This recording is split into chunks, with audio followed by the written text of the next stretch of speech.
Imagine करो आप universe के किनारे खड़े होकर स्टेयर कर रहे हो उस चीज को जो कि इस ब्रह्मांड के जस्ट बाहर है। उस वीरान जगह पर आप अकेले हो, तो आप आखिर ब्रह्मांड के बाहर क्या देखोगे? इसका जवाब शायद आप सुनने के लिए अभी तैयार नहीं हो। It's really shocking. और जो लोग ऐसे प्लास्टिक बॉटल्स जो खरीदते हैं बाहर, उसको क्रश करके फेंक देते हैं, वो तो ठीक है, लेकिन जो लोग घर में लाके फ्रिज में रखते हैं, सुन लो एक बात, अभी पता चलेगा आपको। और अगर उस भयंकर एस्टेरॉइड से डायनासोर्स खत्म नहीं हुए होते तो क्या आप और हम आज जिंदा होते और आज हम लोग बात कर पा रहे होते? और ये देखो एक फोटो, इसमें सूट बूट पहने कई लोग आपको दिख रहे होंगे, पर यकीन मानो ये दुनिया का सबसे हॉरिफिक फोटो है। शायद आपके पिताजी को इस फोटो के बारे में मालूम होगा। ये दिखने में नॉर्मल फोटो है, लेकिन इसके पीछे जो स्टोरी है वो आप जान के कहोगे वाह है दुनिया। ऐसे ही कई इंटरेस्टिंग रैंडम फैक्ट्स आज आप इस वीडियो में जानोगे। अगर आपने तक सब्सक्राइब करके बेल आइकन ऑन नहीं किया है तो जरूर कर लेना। बेल आइकन मतलब एक भी वीडियो मिस नहीं होगी। फैक्ट नंबर 11, देखो एलन मस्क का वेल्थ 250 बिलियन डॉलर है, यानी करीब 21 लाख करोड़ रुपए। अब ये रकम आम इंसान के अकॉर्डिंग कितनी है, वो जो रेस्पेक्टिव फीलिंग है वो आपको मैं अभी सुनाता हूँ। एक 200 रुपए का कॉफी हमारे लिए 200 रुपए जैसा फील होता है, ठीक है, पर एलन मस्क के लिए ये ₹0.000004 है, यानी कुछ भी नहीं। एग्जांपल से पूरी तरह से समझ नहीं आया, अब समझो। एक BMW X5 गाड़ी लो जिसकी कीमत 1 करोड़ रुपए है। वो गाड़ी हम और आप जैसे नॉर्मल इंसान के लिए तो 1 करोड़ रुपए की है, काफी महंगी है, पर एलन मस्क के टोटल वेल्थ के लेंस से देखे ये उनके लिए 6 रुपए के बराबर होगा। आप क्या 5-6 रुपए का कुछ खरीदने का पहले सोचते हो?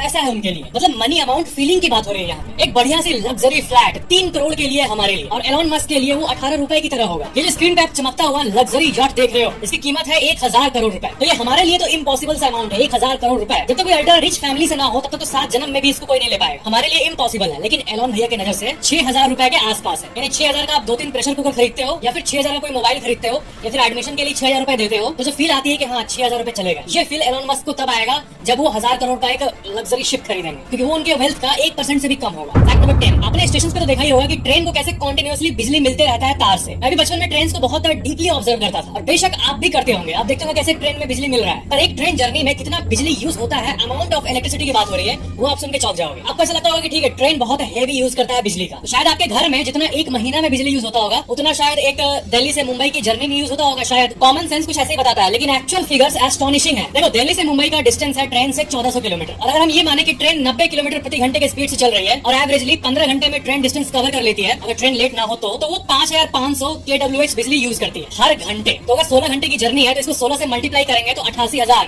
kWh आता है औसतन। एक घर में नॉर्मल सी फैमिली है, पंखा फ्रिज ऐसे सब कुछ है घर में, तो एक दिन में 6 kWh के आसपास यूज होता है बिजली। यानी टोटल अभी से लेकर 14,000 दिनों तक जितना बिजली आपके घर में यूज होगा उतना सिर्फ दिल्ली से मुंबई वन वे में एक ट्रेन यूज कर लेता है। अब 14,000 दिन को डिवाइड करते हैं 365 से, तो आएगा 40 साल के आसपास, 40 ईयर्स। यानी 40 साल में आपके घर में जितना बिजली यूज होगा उतना एक ट्रेन नॉर्मली दिल्ली से मुंबई वन वे में यूज कर लेता है। अब सोचो अभी रियल टाइम में भारत में इतने सारे ट्रेन चल रहे हैं, हो सकता है मेरे बहुत सारे व्यूअर्स ट्रेन में ही बैठ के इस वीडियो को देख रहे हो, तो टोटल अगर ऐड कर दें तो इतना ह्यूज बिजली यूज हो रहा है कि हम सोच भी नहीं सकते, उसको क्वांटिफाई नहीं कर सकते माइंड में। फैक्ट नंबर 9, मैंने आपको एक फैक्ट बताया था कि एयरपोर्ट के कस्टम के नाम से कितने स्कैम कॉल्स आते हैं। यानी वो स्कैम जिसमें आपको एक कॉल आएगा और आपको कहा जाएगा कि आपके आधार कार्ड पे यूएसए या फिर रशिया से एक पार्सल आया है और उसमें कोई ड्रग पाया गया, या फिर कोई भी इलीगल चीज पाई गई, या फिर किसी शू के डब्बे के प्लास्टिक के अंदर छुपा हुआ ड्रग पाया गया। अब ये सुन के ज्यादातर लोग घबरा जाते हैं, क्योंकि और एक बात यह है कि आपका आधार कार्ड तो आप शायद कितने जगहों पर देते हो, होटल जाओगे वहाँ, कहीं पे एडमिशन कराओगे वहाँ, तो वहाँ पर किसी इंसान की नियत खराब हो तो वो आपके डेटा को बेच सकता है। तो आपको लगेगा कि मेरा कोई आधार कार्ड लेके मेरे नाम पर पार्सल मंगा लिया होगा, लेकिन यकीन मानो ये करना उतना आसान नहीं है। तो आपको ऐसे कोई भी कॉल्स आए तो आपको घबराना नहीं है, ज्यादातर ऐसे कॉल्स फेक होते हैं। अगर कस्टम डिपार्टमेंट से कुछ आना होगा भी तो वो ऑफिशियल लेटर के फॉर्म में आएगा और एक फॉर्मल तरीके से आएगा, ये नहीं कि कॉल पे बुला दिया पार्सल आया। फैक्ट नंबर 8, आप में से एक पर्सन ने मुझे बहुत बार ईमेल किया ये जानने के लिए कि क्या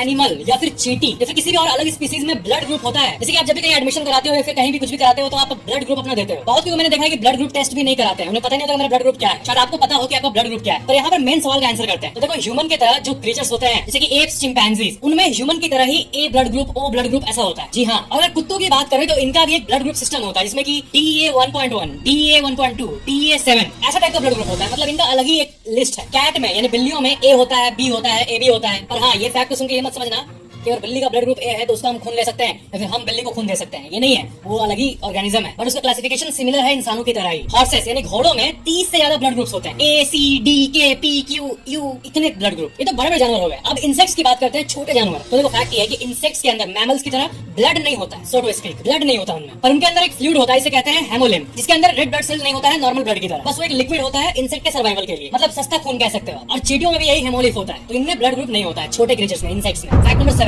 एक बड़ा इंटरेस्टिंग फैक्ट है। मान लो कोई बच्चा जन्म लिया, आपने कितने बच्चों को घर में देखा होगा आपने, new born baby, cute baby. अब बच्चों को बचपन से बोलना सिखाया जाता है कि बोलो आ, बोलो मम्मा, बोलो पापा, ABCD 1 2 3, और आप भी बचपन में सीखे हो और यही कारण है कि वो आपके अंदर डीपली इम्बेडेड हो गया है। पर अगर किसी बच्चे को हम ना सिखाए बोलना, ना ही उसको कुछ ट्रेनिंग दे, बस एक रूम में बैठे रहने दे और ऐसे बस वो बैठे रहे दिन भर, 1 साल 2 साल 3 साल 4 साल 5 साल 6 साल 10 साल 12 साल 15 साल 20 साल, तो क्या वो हमारी तरह बात कर पाएगा? क्या है ब्रेन का खेल? तो इसका आंसर है नहीं। आपने मोगली कैरेक्टर के बारे में सुना होगा, जो कि जंगल में अपना वक्त बिताता है। वैसे ही एक पर्सन था जो एक्चुअली में जंगल में बहुत समय बिताया था जानवरों के साथ। तो वो ऐसे ही जानवरों की तरह हरकत करता था एडल्ट होने के बाद भी। यानी अगर कोई इतना जालिम हुआ कि ऐसा कुछ एक्सपेरिमेंट करे और वो अपने बच्चे को एक रूम में छोड़ दिया, खाली खाना पीना देता है बस सर्वाइव करने के लिए, तो 20 साल बाद भी उसको कुछ एक्सप्रेशन ऐसा होगा।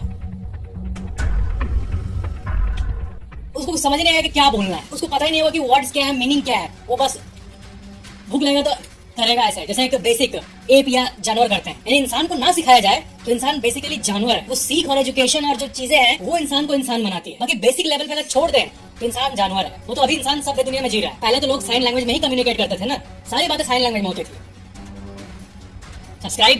फैक्ट नंबर 6, एक कमेंट मैं आपको दिखाना चाहता हूँ। ये आप में से किसी ने पूछा है, फैक्ट्स भाई प्लीज मेरा कमेंट पिक करो, ये बताओ कि अगर पेंसिल को आधा आधा काटे तो कितनी बार कट करेंगे तो वो पेंसिल खत्म हो जाएगा? तो इसका 2 आंसर है, एक नॉर्मल आंसर और एक मेंटोस आंसर। नॉर्मल आंसर ये है कि पेंसिल को अगर आप कट करोगे तो आधा हो जाएगा, आधे को कट करोगे तो और छोटा हो जाएगा, उसको कट करोगे और छोटा हो जाएगा, लास्ट में इतना सा बचेगा कुछ। अब उसको भी कट कर दिया माइक्रोस्कोप की मदद से तो कट हो गया। टेक्निकली क्या आप ये कह सकते हो कि कट करने के बाद पेंसिल खत्म हो जाएगा? खत्म वर्ड को गलती से भी यूज मत करना, क्योंकि अब मेंटोस आंसर पे बढ़ते हैं। मेंटोस आंसर ये कहता है कि हम किसी भी मटेरियल को, दुनिया कोई भी मटेरियल ले लो, हम किसी भी चीज को कभी भी कट करके आधा फिर उसका आधा फिर उसका आधा करते खत्म नहीं कर सकते, क्योंकि वो इनफाइनाइटली चलते रहेगा।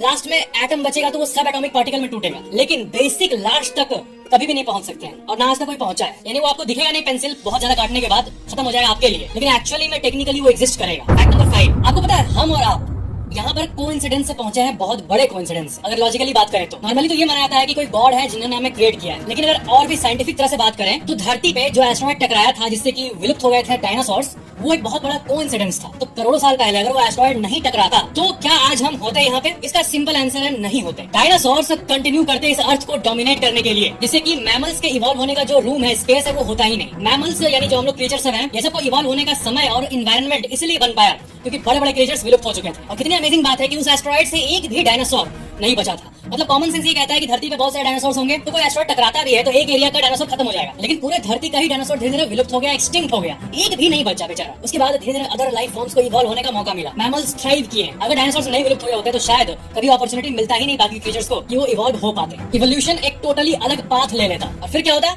अभी इस टाइम पर, जिस टाइम आप इतने अच्छे टेक्नोलॉजी में आराम से इंटरनेट के थ्रू वीडियो देख रहे हो, कितने मस्त एरा में हुआ, बट सिर्फ एक घटना को हम अगर हटा दे इतिहास से, धरती से वो एस्ट्रॉइड टकराने वाला वो नहीं होता, तो आज यहाँ पर अलग अलग फॉर्म के डायनासोर्स होते, और डायनासोर्स ही इवॉल्व किए होते और भी बहुत प्रकार के फॉर्म में। यानी मे बी आप और हम, जो हमारा आत्मा है, आपका आत्मा और मेरा आत्मा, सोल, वो हम लोग बड़े बड़े डायनासोर के रूप में भी एग्जिस्ट करते हैं। तो डायनासोर से एग्जिस्ट करते, इवॉल्व करते हैं, और जितने डायनासोर्स थे उससे ज्यादा वेराइटी अभी तक आ चुके होते हैं अलग अलग प्रकार के। मतलब dinosaurs would have continued to rule the earth. Fact number 4, 14 April 1994, ये है उस समय के टोबैको कंपनीज के सीईओ, जो कि अंडर ओथ कसम खा के बोल रहे हैं कि निकोटीन जो कि टोबैको में होता है वो एडिक्टिव नहीं होता है।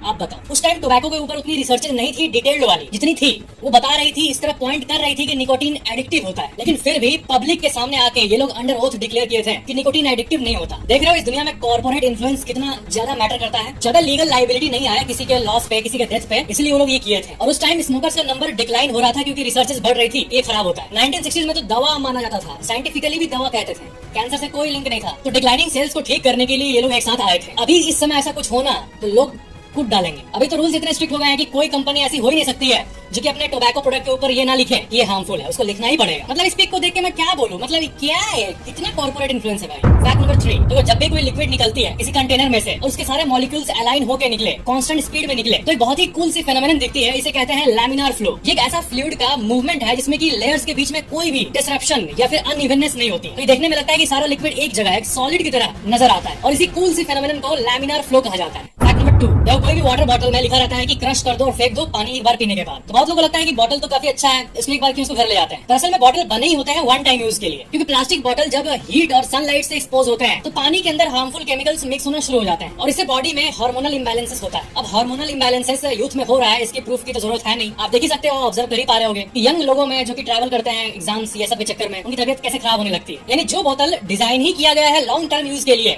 उसको यूज करो लॉन्ग टर्म बोतल की तरह, प्लास्टिक बोतल जो होता है, लेकिन जो वन टाइम यूज वाला बोतल होता है उसको हमेशा के लिए मत रखना। सबसे इंपॉर्टेंट बात है कि ये जो हेल्थ इफेक्ट है वो आपको इमीडिएटली नहीं दिखेगा। जैसे आप मेरे सामने आके बोलोगे कि मैं पीऊंगा, क्या करेगा, ले या अब बोलेगा क्या हुआ मेरे को, कुछ नहीं हुआ, क्या हुआ, हार्मोनल इंबैलेंस। देखो हार्मोनल इंबैलेंस जो होता है वो एक दिन की बात नहीं है, वो हैबिट के चलते होता है। आपकी आदत लग गई है गंदी बोतल रखने वाली, तो ओवर टाइम 10-12 साल में उसका जो इफेक्ट है वो इंटरेस्ट के साथ ही देना पड़ता है। यानी हेल्थ खराब। आदत सही करने की बात है। फैक्ट नंबर 1, आप सोचिए कि आप इस ब्रह्मांड के किनारे खड़े हो और उस चीज को स्टेयर कर रहे हो जो कि इस ब्रह्मांड के बाहर है, the thing may be which is outside the universe. तो आखिर क्या हो सकता है वो? आखिर इस स्पेस टाइम के खेल के आगे क्या है? तो असल में यहाँ पर करेक्ट बात यह है कि कॉस्मोलॉजी में वैज्ञानिक इस क्वेश्चन को वैलिड मानते ही नहीं है, क्योंकि इस ब्रह्मांड के अंदर स्पेस टाइम मैटर एनर्जी और भी बहुत सारी चीजें हैं, और अगर इस ब्रह्मांड के बाहर कुछ और अटपटी चीज होगी जैसे मैटर के बदले सुपर मैटर में भी, तो हम ये नहीं कह सकते कि वो ब्रह्मांड के बाहर है, क्योंकि कोई भी चीज ये यूनिवर्स के अगर बाहर है तो वो इस अस्तित्व के अंदर ही आती है। मैंने कहा अगर इस ब्रह्मांड के बाहर भी कुछ है तो वो इस अस्तित्व, जो पूरा अस्तित्व है हमारा, उसके तो अंदर ही आती है। बहुत डीप बात है। कोई भी चीज अगर एग्जिस्ट करती है, एग्जिस्ट है, अस्तित्व है, तो वो इस ब्रह्मांड के अंदर ही है ना, तभी तो है। वो चीज भले हमें विजिबल ना हो, बहुत दूर हो, ठीक है, बात अलग है। इसका मतलब जो भी है ये ब्रह्मांड ही है, चाहे कितने भी दूर तक हो। And there is no outside. Outside यहाँ सेंस नहीं बना रहा है। जो भी है कितने भी दूर है, इनफिनिटली दूर है, लेकिन वो इस ब्रह्मांड के अंदर ही कहलाएगा। There is no outside. I repeat, there is no outside. आपने वो थ्योरी जरूर सुना होगा, बबल यूनिवर्स, मल्टीवर्स, बहुत सारे यूनिवर्स हैं। तो अगर मान लो बहुत सारे ब्रह्मांड एक जगह पे है, एक इतना सा जगह है, वहाँ पर 6 ब्रह्मांड मौजूद है, तो अगर वो सारे ब्रह्मांड एक जगह पे हैं, तो इसी रियलिटी का ही पार्ट हुआ है। There is no outside.